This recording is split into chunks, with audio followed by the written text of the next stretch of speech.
first icebreaker is going to be from someone who has been a Toastmaster before, and she has given this before. Laura Fobries. Frobus. Frobus?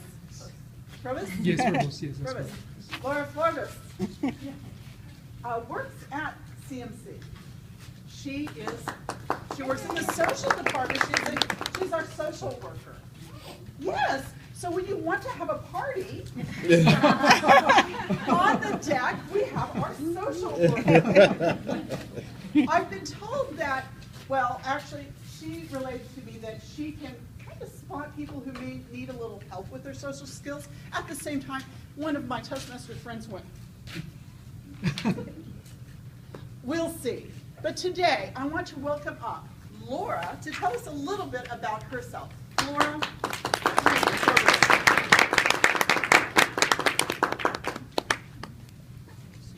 FRO, HBO, ESE.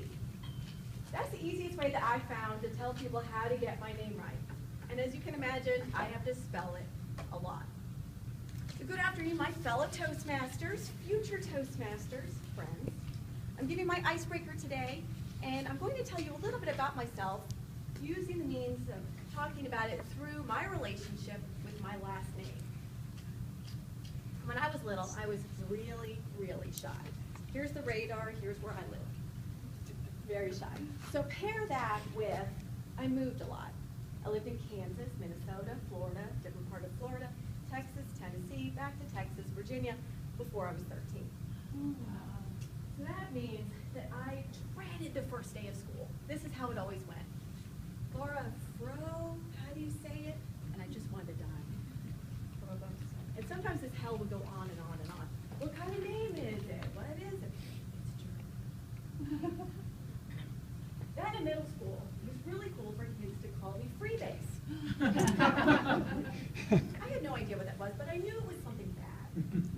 So I asked my mom what it meant, and she said, well, there's going to first base with the boys, and they're implying that you're giving out free bases.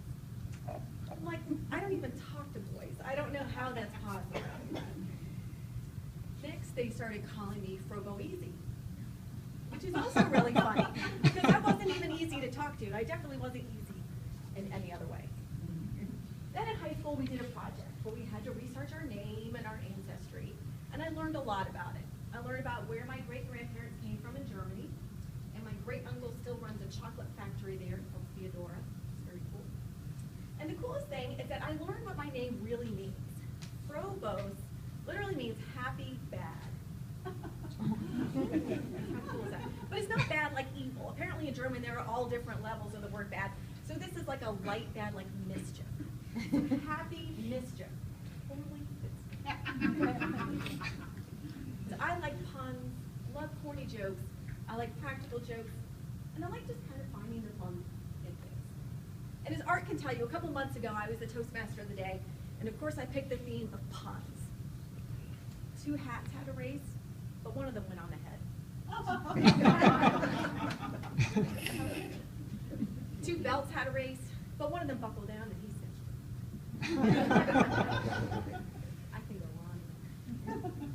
My 4 college friends, they got the brunt of my practical jokes. Now again, these were never bad. Maybe I put some clear nail polish on their soap. Maybe a little bit of food coloring in their shampoo. Favorite one was taking a needle and sucking out all the cream filling of the donut and maybe putting some mayonnaise in there. But in college, I really embraced the name. And I started to kind of work it. It's like, you know what? I'm happy and a little bit bad. I'm losing the growth.